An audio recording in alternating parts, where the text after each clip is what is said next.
blog, v ktorom popisuje moje zistenia, na ktorých som pracovala uplynulé 2 mesiace. Blog sa týka obchodovania s pupočníkovou krvou na Slovensku. Že takýto odber pre vlastné použitie, za ktoré neskôr zaplatí v priemere 1000 eur a bude každý rok platiť skladné za túto pupočníkovú krv okolo 100 eur, má naozaj mizivé využitie. Tak aj Európska komisia sa už v roku 2004 vyjadrili, že takýto obchod s touto planou nádejou u rodičov nepodporujú.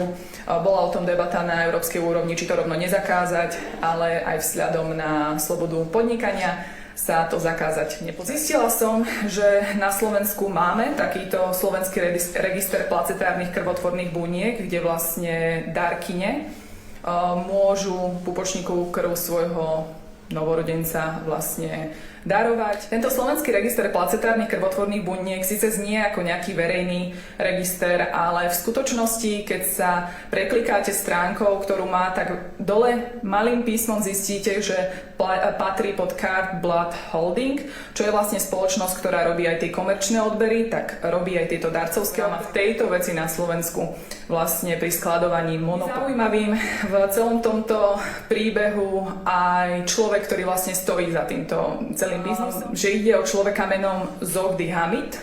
No a keď si toto meno hodíte do Google, tak jedna z prvých informácií je článok Aktualit, kde práve tohto človeka spomínajú ako človeka, ktorý spolu zakladal Smer. Viac zaujala súkromná klinika, ktorú títo ľudia vlastnia a ktorá vlastne ponúka experimentálne terapie kmeňovými bunkami z pupočníkovej krvi. A odkiaľ vlastne je zdroj týchto pupočníkových buniek, tak netajá sa tým, že majú vlastnú komerčnú banku, darcovskú, a že sídli práve na Slovensku.